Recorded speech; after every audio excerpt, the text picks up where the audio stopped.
and inclusion in our membership.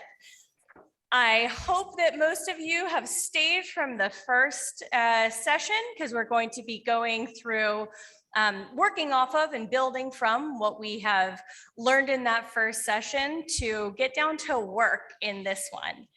So at this time, it's my pleasure to have Governor Maggie Kalika go ahead and do introductions one more time for anybody who may be joining us that is new, both virtually and in the room today. And I do see some new faces in this session, so I'd like to welcome you all. We'd like to open this session by acknowledging our presence on the traditional, ancestral, and unceded territory of the Hopewell, Adena, Miami, Shawnee, Tula, Shawanaki, Shawnee, Wazahassee, Maza, Osage peoples. We also acknowledge the name of Zonta as a word appropriated from the indigenous peoples for our own use. This session honors indigenous peoples, past, present, and emerging, here and around the world. And we wish to pay respect to local elders, including those of the lands from which you may be joining us virtually today. If you are unsure of whose land upon which you currently reside, we encourage you to visit native-land.ca. Thank you. And now it's my honor and privilege to introduce our presenters, DeAnna Cambridge and Brittany Vaughan. DeAnna Cambridge is a member of the Zonta Club of Michigan Capital Area. As a member, DeAnna serves enthusiastically, holding a number of leadership positions during her 10-year membership. Presently, DeAnna serves Zonta International District 15 as governor for the 2020-2022 biennium. DeAnna believes it is a privilege to be a member of Zonta, and she desires to share this joy with others. Quote, "I joined Zonta because of the powerful mission. However, a wonderful byproduct is the friendship," unquote. With a variety of hobbies and interests, DeAnna Cambridge is relatable, knowledgeable, hardworking, and fun. DeAnna has a passion to encourage others to live their best life and has recently stepped into the world of authorship. Through the use of her psychology degree, she couples theory of life experience to promote continued individual growth. DeAnna considers herself a lifelong learner and is currently working to complete her PhD in industrial and organizational psychology with a specialization in volunteer organizations and volunteerism. Professionally, DeAnna is the owner and operator of several small businesses, ranging from an art gallery lounge to a family real estate brokerage firm. Britt Vaughan is a Los Angeles native, avid traveler, and lifelong learner. She serves her community as an active member of the Zonta Club of Burbank area. In service to Zonta International and District 9, Ms. Vaughan has presented at several conferences and is currently the governor of District 9. She has served on numerous other boards and committees, has been recognized Business Life magazine as a woman achiever, and was the recipient of a Robert Woodruff Fellowship. She also received a congressional resolution of recognition for service to the community from United States House of Representatives Congressman Adam Schiff in 2015. Britt holds a master's degree in literature and in public administration with a nonprofit emphasis. Currently, the senior manager of grants and contracts for a nonprofit workforce development organization, she strives continuously to give back to her Los Angeles community. Thank you, Britt and DeAnna. Thank you, Governor Maggie. Thank you.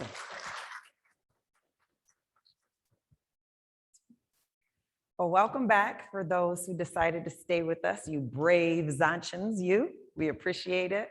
We appreciate the comments and conversations that we've been able to have in between the two sessions, and we're looking forward to continuing the dialogue and building upon it in this portion of the session. the last time we met, initially you had M&Ms on your table. They may not be there anymore. In addition to keeping you awake after lunch as a little snack, and yep, they're also representing membership matters. So M&M. So again, we're in the membership track, and we want you all to know that you matter as a member, but so do the women out there and men and others who may want to join us. And so again, what we're talking about today is how to increase our membership, and specifically in the area of diversifying our clubs, as well as being inclusive while we diversify. So what I thought was really unique is that there's so many different types of M&Ms now. You know, they're not just all one type. And imagine if they were, what a boring world we'd live in, right? So it's the same with our clubs. We don't want our clubs to be stagnant or boring, or everyone is exactly the same. In that, we're going to talk about then what's in it for us if we diversify our clubs, if we are increasing our inclusivity of others in all of the various ways that we spoke about previously. So here listed on the board, we have a lot of reasons why it may be good to add something new to the pot of our club. I want to take a moment though and ask from you all, what do you think a benefit would be of having a diverse population in your club?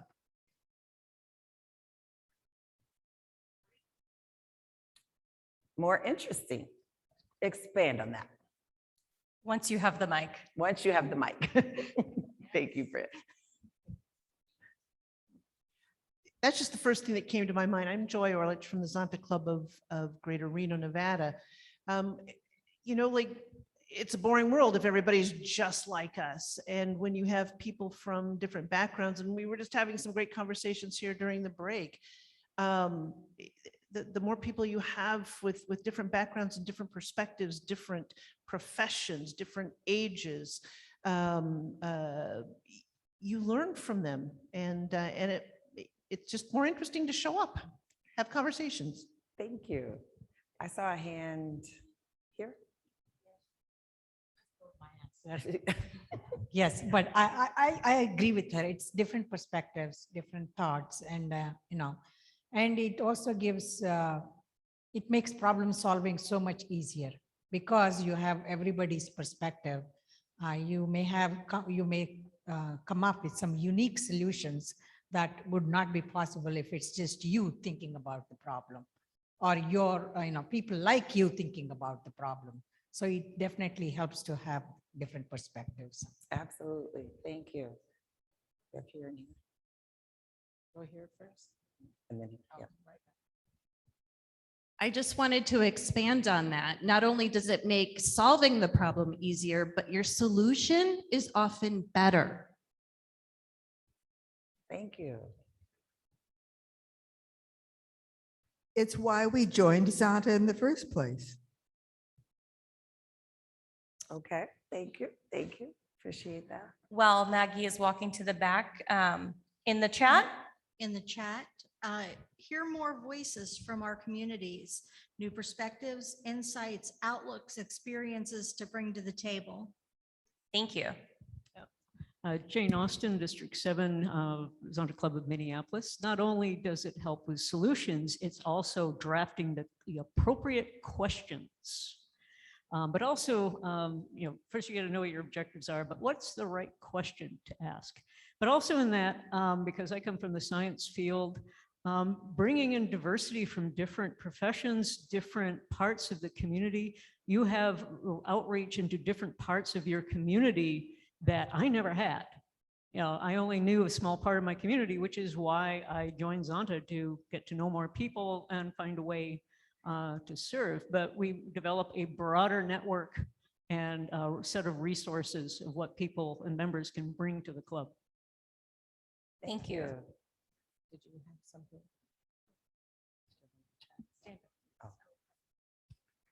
Hi. Anyway, pretty much agree with everything everyone said. It's really an appreciation and an understanding of others around us that maybe don't look exactly like us. And it helps us think outside the box and really understand where the rest of our community is coming from. In the chat? Diversity challenges us in our thinking approach and encourages us to think outside our own framework. Thank you. Catherine Cleland, Zonta Club of Everett. I take it from an advocacy perspective, and it has given us access to new speakers for great programs, really different points of view, as well as new connections in the community to join with us at the State House or sending cooperative or collaborative letters on legislation and other advocacy matters. Excellent, excellent. So we hear a mixture of things that are personal, as well as what could be instrumental to our club. And again, we're going back to and building upon what we started in the first session, which is again, that awareness and then that acknowledgement and then going to the action. So here we're aware that there are some benefits to us personally. We have an opportunity to grow in our own thinking because of the interaction with others that are not the same with us. We have an opportunity to grow in terms of empathy because now we have a knowledge base that, wow, their situation may be very different than mine. And as just shared from a club perspective, advocacy efforts, which come back to us as individuals and what we're willing to do right now on behalf of someone else. Our perspectives definitely color and shape how we then interact with those individuals, but it can benefit us personally by broadening our perspective. And these conversations aren't always easy. In our club, after the murder of George Floyd and Breonna Taylor, there were several of us who felt that something had to be said. We had to take a stand and we had to make our own statement about it. This was an exceptionally difficult conversation for our club to have. There were members who did not understand why this was so important to the four of us under 40. And I say that just in truth that the division on this subject did lie between our younger members and our more seasoned Zontians. And it was hard, but instead of saying no, our members said, help me understand. And they said, how do we come to something together that makes sense for all of us? And I also bring this up because we've talked about intersectionality in the first part of our session and about how issues impact women differently.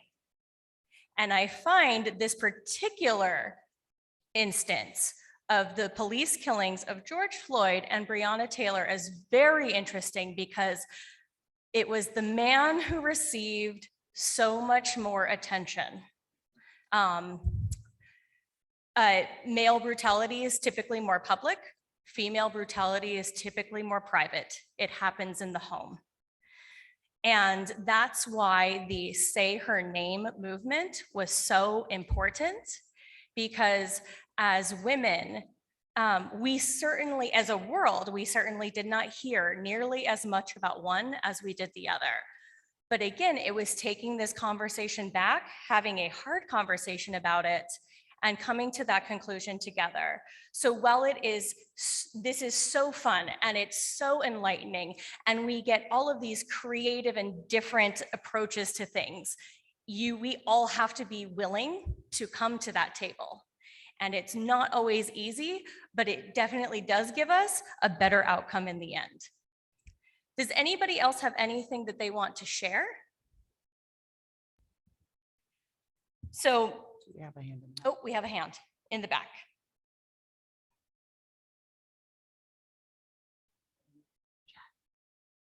I'm giving my steps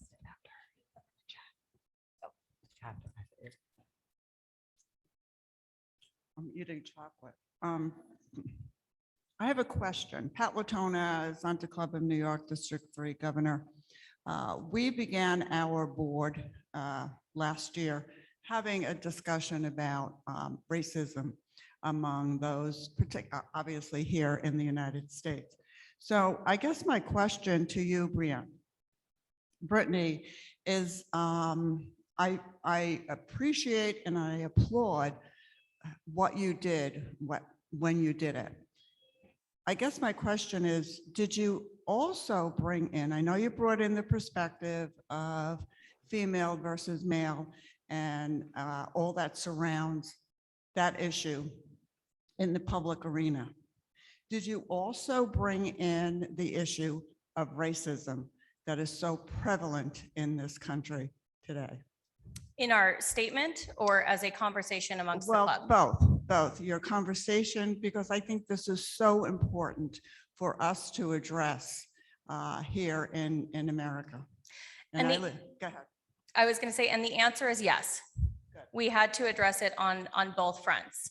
And we had to ensure that our, again, our club members could come to a space where they understood or at least could have empathy for why this would be so important.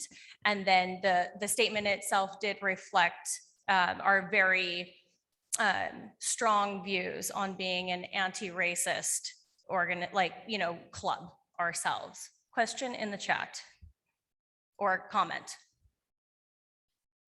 Jane Newman Kitchener from Waterloo, Canada shared that in Ontario, a man ran over 5 Muslims with a truck. Their club felt they should do something to show their concern, so some joined a virtual memorial by local Muslim women. Others are placing an inclusive lawn sign. I love that, and thank you for sharing. This is also the kind of activities that we're going to talk about when we break out into our groups, what kinds of activities we can do to get started, what kinds of activities might be, we'll talk about low, medium, and high risk for some of us, and how we move through those. Another thing I just want to talk about while we're on diversity and why it matters and why it's important for us is also because this first talking point up here, reflecting modern demographics. A 2020 global communication report from the USC Annenberg Center for Public Relations states that demographically, most contributors think of new activists as younger, non-white, urban females who are well-educated and tech savvy.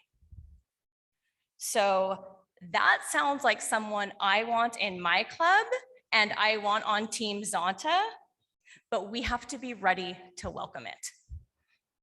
With that, I will share that in my home club, our new club president and vice president fit the exact description that was just stated by Brittany. And they've been club members for less than 2 years, both of them. But they are amazing women, and we're grateful to have them because somebody reached out to them and invited them to come in. So again, when we talk about being inclusive, it brings in the component of, yes, they fit that mantra, that description, but they want to be there as well. So as a club, as Brittany said, we have to be prepared to bring them in and change some of the structural things that we have in place and that were referenced in our first session that are the systemic issues that are prohibitive to others feeling welcome to them being a part of the group. So now we'll move on, unless you wanted to add something there, to the benefits for our clubs. And again, being inclusive in our clubs and being diverse is something that as individuals, we have, did I just black out?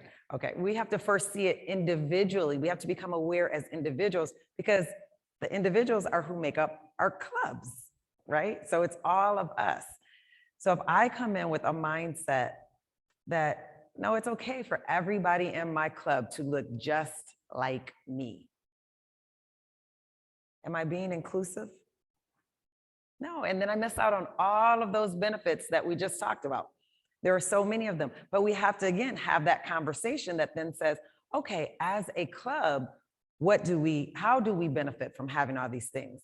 So one thing was shared from the advocacy component But what else, from Miss Kathleen there? So what else, Catherine, what else, what other ways could our clubs benefit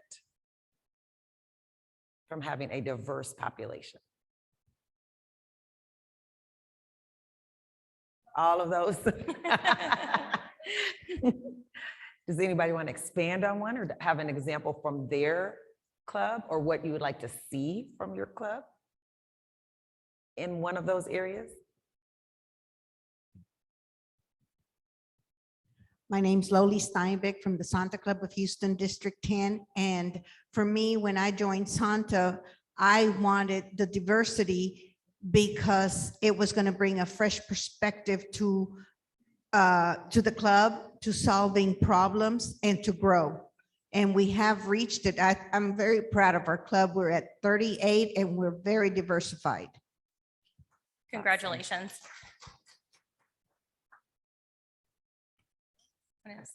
And I do see that Governor Pat also has her hand up, and that reminded me that I wanted to add that when my club went through their formation of their statements, one thing that we did not do was include or consult other voices that were outside of ours.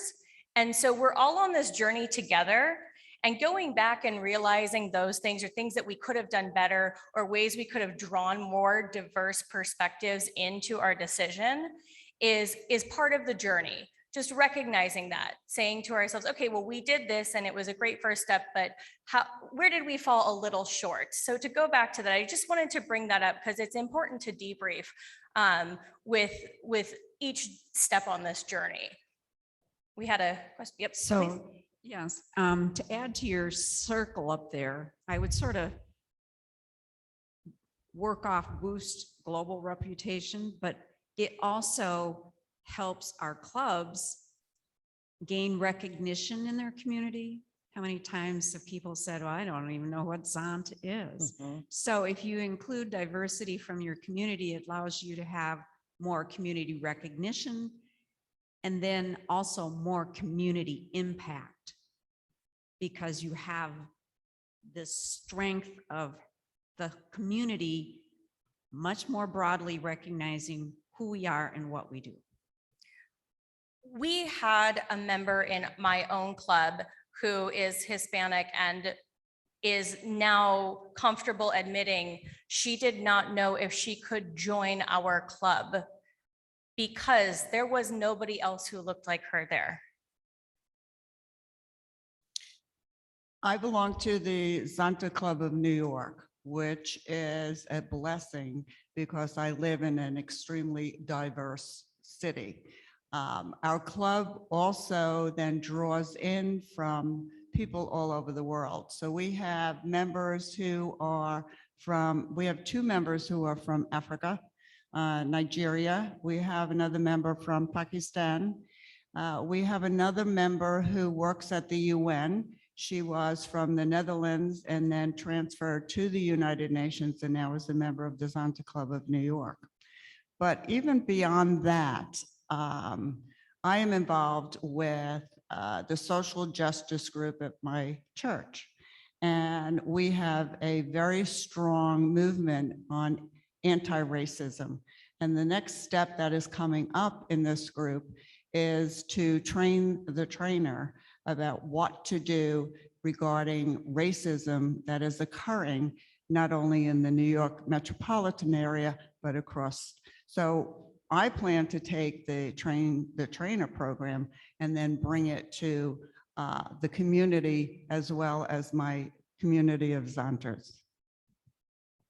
Thank you. From the chat? From Kathleen Douglas, another benefit of diversity includes something hard to hear, but reduced fear of others. Thank you. Hi, Kathleen. Anything else? Wonderful. Well, now we're going to get started on the work, on increasing diversity in our clubs. But that starts with doing the work ourselves. So what we're going to ask is that at our tables or broken out into our individual chat rooms online, we start to have a conversation around what this looks like first for ourselves moving forward and then for our club. But in this first conversation, it's going to be about what this looks like for us. What are some actions we can take? What or who can help us get there? What might be my timeline for that? And DeAnna is going to talk a little bit more about these low, medium, and higher risk activities as individuals that we might take. Thank you. So as Brittany referenced, sometimes this can be a little daunting as we try to reflect on ourselves and see, well, what can I do differently? Or how can I increase my sensitivity or increase my awareness? So again, depending on your comfort level, and this is something that is very personal, we do want to offer some suggestions, and some of them are highlighted on the handouts, but we want to go a little further and then provide you the opportunity to discuss it at your table with keeping in line with your personal comfort level. So a low risk activity that you could do is read a book. And there are some that are listed. That increases your knowledge base, which again takes away, and I love that comment there, takes away some of that fear of others. A lot of times we know that the unknown can bring up feelings of fear. And if you don't know, or what we've always seen is portrayed as negative or in a bad light, our then perception becomes what has been portrayed. Our perspective follows that. And then we develop those biases that we talked about earlier. So sometimes just increasing our knowledge through a book can help change that. And that's something that we can do on our own. You can check it out from the library. You don't even have to purchase it. You can go to your local library and check it out. Another low risk activity that you could do is watch a movie. During our fall governor summit last year, we shared just a small snippet of The Long Walk Home that starred Sissy Spacek and Whoopi Goldberg. And it just, in the short snippet, the trailer actually just shows so much going on between these two women during a time that was so challenging, both for women, but then also racially, during a period that was so charged with a lot going on. But it can increase your sensitivity to the reality of other people. So again, but it's something that's very personal that you could do. You could also just talk to someone. You know, that seems a little high, but we have so many forums online now that you could go and just check in, you know, and listen and hear someone else's perspective. So you could be there even anonymously. Why am I having problems with that word? Without anyone knowing, you could be there. Moving into a medium risk would be maybe actually turning your camera on in one of those meetings at a function that you may feel uncomfortable because it's a group that you don't naturally identify with. Or actually starting, just sometimes for some people, it may mean just saying hi to somebody that doesn't look like you. Just hello. People don't realize, but that takes you a little bit out of your comfort zone. But it's something that we could do that could bring you a step closer. Again, you're a little more aware, and now you're just extending yourself a little more. You could also, again, start these conversations then in your club. At a higher level, you could use your status or position or privilege to actually join an organization of people that are not like you. How does that sound to anyone? Does that sound like, ooh, I'm gonna. So I want to give you a little example. And we talked, I don't recall who we were talking last evening, but we talked about the reality of if you had to walk into a room full of people that did not look like you, how would you feel? And would you actually go into the room? I really want feedback. Well, Teresa, we know you would. But others, how would you feel? I'm Bonnie Whitaker from Zonta Club of Metro Detroit, and I've been there and done that at Zonta meetings. I was area treasurer for District 15. And if any of you know about Michigan, Upper Michigan is almost purely white.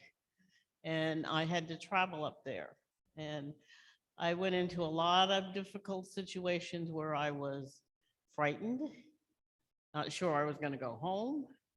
And I'm not talking about 1980, I'm talking about recently. So yeah, even in Zonta, we have to be honest with ourselves. Even here this weekend, I've been walking towards people in the hall and feeling very uncomfortable, even though I saw the badge, as to whether I should speak. And that's unsettling. It really is. But I'm here, so I'm here to. Thank you, Bonnie. Yeah. Thank you.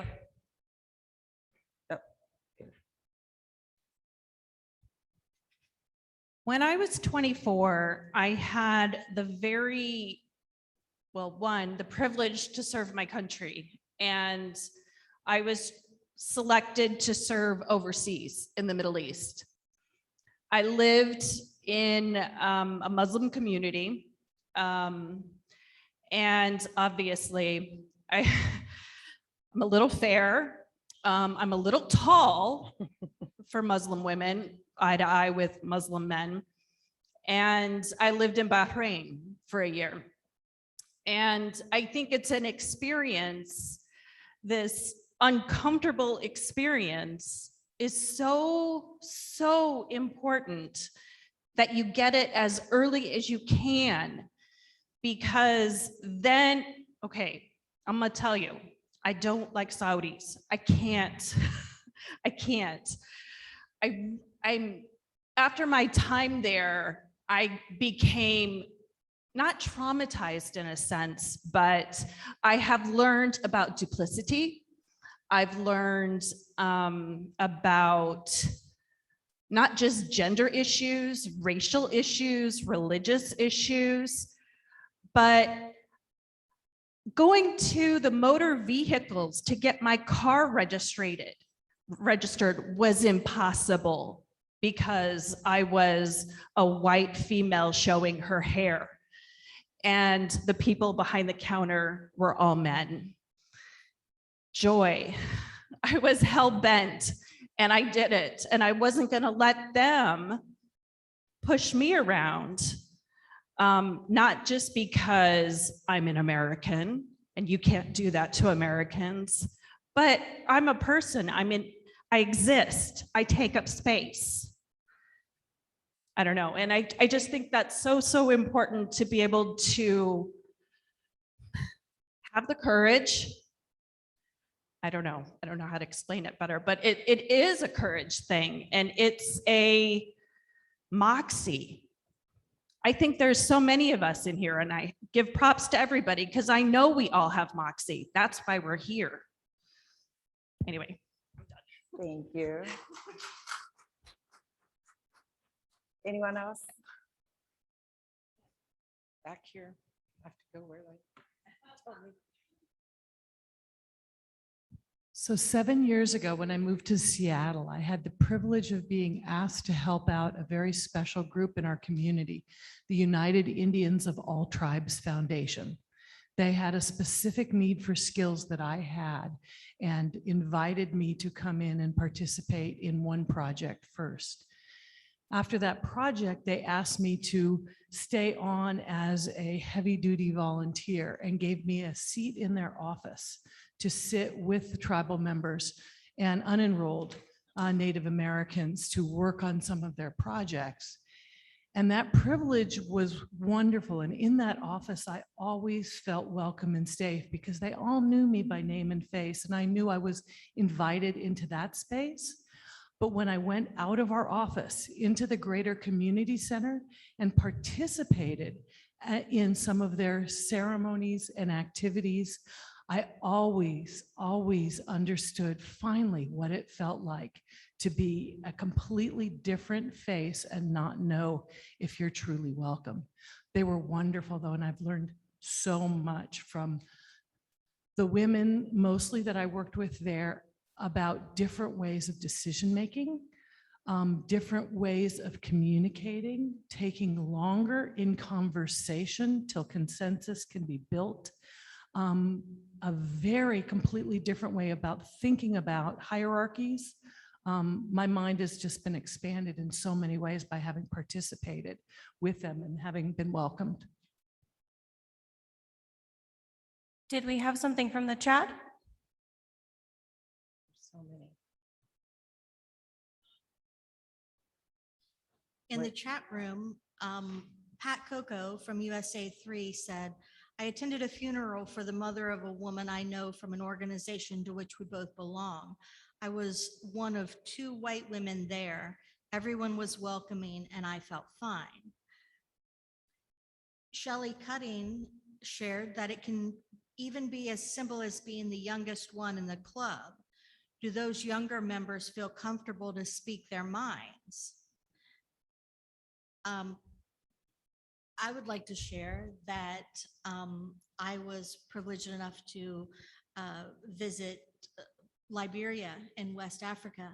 And in the communities, I felt very welcomed and very, people wanted to know more about me. But out in public, it was an odd sensation to hear people whispering and pointing and saying, white woman, white woman, white woman, you know. It was very disconcerting. And for me, that was the first time I had been on the other side of that. So. Thank you. We'll take one more. Hi, my name's Linda White. I'm from the St. Louis Club. A lot of the comments and a lot of what we've been talking about have to do with maybe your ethnicity or where you're from, that type of thing. But my experience came from my financial background. There was a time in my life when I lived on Section 8 housing and lived on welfare while I was going to school. I felt comfortable with the people that I lived with in our neighborhoods. A lot of them did not have educational backgrounds or desires. They grew up living on welfare and that was what they thought life was about. And, you know, I became friends with them because I lived with them. My 2-year-old learned a lot of bad things that you can't go up to kids and go, hey, the word we're not allowed to say if you're white, because that's how he grew. That's the community he lived in, and he dealt with the consequences of that later in life. But the thing that really stuck out in my mind was there were places that wouldn't accept a check. If you wrote a check, they wouldn't accept it because I lived on that street in that apartment complex. And when my kids went to the public school there, I was involved. I went with them at the beginning of school and met their teachers and made sure they did their homework and everything.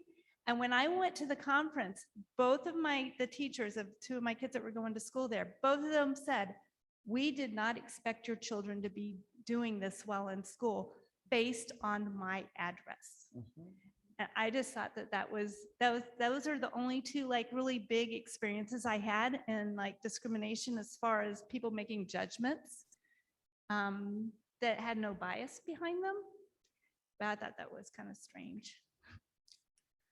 So I want to thank everybody for sharing and for, you know, respecting our space.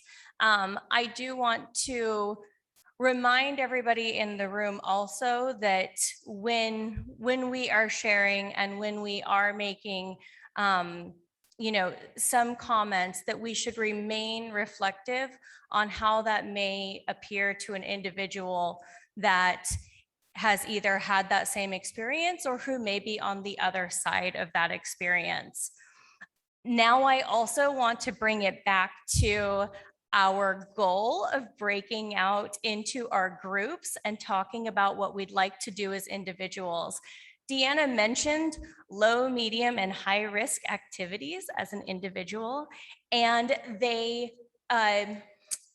sort of correspond to the listen and learn, and then change, and then act suggestions on your handout. So listen and learn, that's our learning phase. That can be part of the low risk activities. Changing, getting more involved, a medium risk, and then also the high risk activities. So along with what DeAnna has already mentioned, this might also help guide your conversation. So at this time, we're going to give you about 10 minutes at your table and in your virtual groups to talk about maybe one low, one medium, and one high risk activity that you as an individual would like to do to start this work. Oh, we have a question about an acronym, BIPOC. Anyone? Black, Indigenous, and People of Color, BIPOC. All right, please get started.